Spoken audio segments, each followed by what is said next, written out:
That was a 10-minute limit on my phone, so I'm making sure that I don't have a timeout on my phone. So that's carbs. Okay, so pasta, rice. You could try the dried potato, but you're relying then on how good your water source is. Okay, but it's something to consider. Potatoes, if we're staying on carbs, can store quite well if you've got a suitable container. So something that keeps it dark and cool. Okay, but they're not going to last 3 months. The pasta and the dried goods would. If you move on to sort of proteins, the packs of meat that you've been relying on in our society is based on refrigeration or freezing. Okay, hopefully the electric don't go. Okay, but if you want to think about using the same sort of thing as what the rice and the pasta was, it was a sort of dry good and easily stored, then you're looking at tins of corned beef, you're looking at tins of spam or bacon grill, you're looking at is it ye old oak, the big oval tins of ham. Not particularly that nice to eat straight out the tin for the average person, but if you put it in with pasta, it's food at the end of the day. Okay, but again, you still got to store the tins responsibly, or you'd be wasting your times if you leave it in a really dark, damp shed or an outhouse or a yard or a coal bunker. Consider about storing it responsibly as well. All right. So those would be the tins. Another one is just a little bit off the bat is dried skim milk powder. I mean, you've got to be careful because it's in a cardboard pack, so you don't want to get it wet. And again, you're still relying on your water source in order to reconstitute the dried bulk, which is basically protein, as a source. That's dried goods and it's light. Okay. Another good one is jars of peanut butter.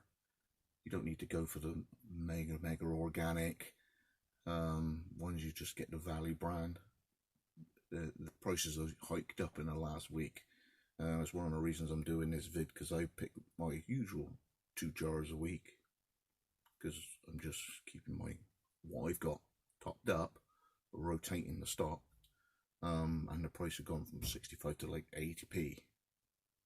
Whoa, that's 20% hike. Okay, so peanut butter will be good. You also need to consider that anybody would have a peanut allergy. If the emergency services are stretched, the last thing you want is anybody to go into shock. So make sure all the people in your family are absolutely fine with peanuts, because it's one of the worst triggers for an anaphylactic shock is a peanut. But if everybody in the family is fine, you should be okay. Another one, dry good that does last quite well if you look after it, are eggs. Okay, if it's only lasted 2 to 3 weeks, eggs will generally last 2 or 3 weeks. Okay, there is a little trick where you can use a sort of barrel or a bucket of some description, and you put a wet cloth or a wet blanket on top of it. What you do is, as long as you leave that in the shade, like in a pantry or a cellar, the specific heat capacity of water, okay, is a sod to heat up. And due to evaporative cooling, there's a gentle cascade of cool air. It's not a fridge, but it keeps the barrel cool. Okay, you just put a wet cloth across the top, and every now and again you got to go down, rinse the cloth off, wring it out, recharge it with clean water, put it across the top of the barrel again. It's usually called, in my old days, called a Boy Scout fridge, where you could put your 4 pints of milk in it, and that would last a day pretty good. Okay, even in warm weather, because the sun is heating it. But due, I think it's worth, is it a lower thermodynamics, third law or something? It's a law of thermodynamics, whatever. And as the water evaporates, it sucks heat out of things. Okay, so it keeps the contents of the container just slightly cooler, and because it's contained, it stays cooler in it. Okay, it's a half. I wouldn't say it's a halfway house to a fridge, but it will make things last longer. But if you're doing that with things like paper bags and things, it's not going to work because it'll be damp inside. So if you're doing your eggs, you'll want them in the plastic containers as opposed to the cardboard, because it just makes the cardboard wet and damp. Okay. Like I say, moving on, if we're on to tins now with like Spam and that, and think about things like dried fruit and tin fruit, and the tins of plum tomatoes, okay, because you could boil up pasta and it's filling, it's satiating your appetite, but it's just bland as hell. So maybe consider something like plum peel tomatoes, chopped tomatoes, passata. You get in 1 litre sort of orange juice containers. They, just zing the flavour up a little bit more, and any form of herb, salt, pepper would just invigorate the flavour a damn sight more. And again, go back to your tinned ham, and before you know it, it's a meal.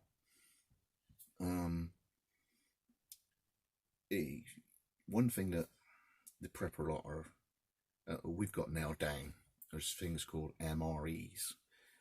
So if you've ever seen a sort of military thing, like Black Hawk Down or something, the soldiers in their pack, if they're really loaded out, they'll have something like a 72-hour kit. So enough food and ammo and medical supplies for what would be a 3-day outing. Okay. Those foil packs of food, they don't last 3 days. That's just the 3 days he's out. Okay. Those things last months. So I'd encourage you to just maybe consider ration packs, MREs, meals ready to eat. Just think about it, because it's not something you have to break into in the first 2 weeks of if there's everything locked down. This stuff can sit on the side for months. Okay, they're really well sealed. They're really well like heated beforehand. So it's like a tinned process where everything's purged from the food. So when it's wrapped up, that's it, and it sort of vacuum seals. You got a really, really long life on an MRE or a ration pack, and they're literally built to be splashed to hell in a rucksack. Some bloke's running for his life, tumbling into ditches, so the packaging's really tough. Okay, so just think about something like that. Another one I'll throw in the mix, I do a bit of the old whatever. If you see something like this on the shelf, and you sort of are able to understand what it is a weight training drink, but make sure you get one that's a high quality one, not based on skim milk powder. But most of them now are called whey isolate, which is the protein. But you don't get the one that's only whey protein. In this situation, I would encourage you to think about one that's got the a carb and vitamin premix in it. Okay, so this one here says 100% whey. If you look at another one and it says 2-to-1 carbs and whey, go for that one. That is for like an athlete when he's shredding down, and all he's after is protein, for the sheer benefit of all the vitamins, minerals. Usually you get a mineral premix in them, and all the energy as well. They're either blended up, maltodextrin, dextrose, quite a lot of them now. The one I use, this brand, Reflex, I get through Echo Supplements. What I get is it's like a blended up oats porridge, basically, but a really fine mill. Oh, that's a good point, actually. Pack of porridge oats. Okay, 500 grams of porridge oats. As long as go back to the skim milk powder. If your water supply is reasonable, okay, hot water, some skim milk powder, and some oats, bit of dried fruit, dried apricots, some mixed nuts and fruit in it. You can get going on that for months. Okay, so you know, consider about, if you got that protein powder, if you put half a teaspoon of that in it, I wouldn't do it, you know, I wouldn't put it in the pot, because you'll be killing the protein that's in it, you'll be denaturing it.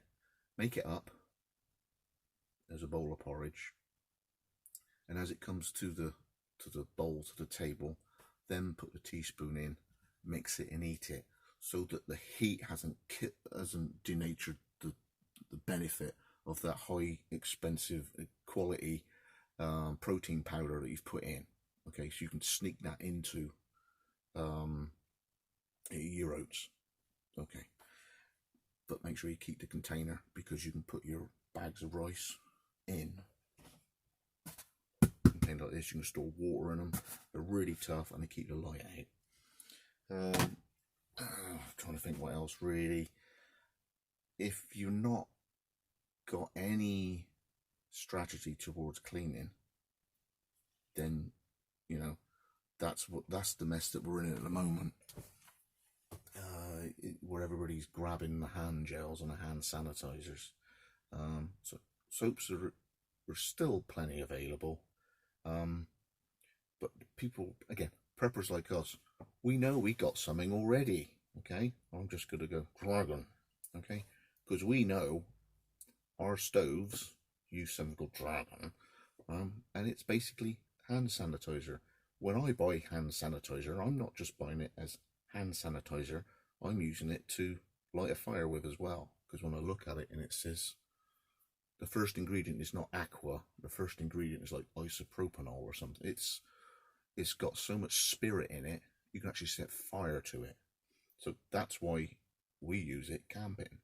Okay, so there are brands of fuel that we know of that are hand sanitizer, but unless you know you got exactly, don't start messing about, because that's, you know, you start rubbing goodness knows what on your hand and it's the wrong thing, you just end up leeching your hands of all the oils. Okay, so go steady. But the guys in the know, you and I, we know what it is. I suppose what it is, we hope that it doesn't come to rationing. So rationing beyond the 5 items per person in the supermarket, I'm on about it, rationing power, rationing petrol, you know, street lights maybe being turned off now and again. Let's just hope it doesn't come to that. Let's hope the panic buying doesn't get violent. Keep an eye out for the old guy down the road who might be living on his own. Just because, I mean, he may be getting his stuff delivered by Ocado or the Asda van or whatever, and he may be sorted. But just have a little, just knock on the door and say, everything all right? Oh, Gerald, you know, is there anything you want from the shop? Because, you know, the last thing you want is, you're all right, Jack, an old Gerald across the road, everybody's forgot about him. Okay, so let's all stick together, share each other out.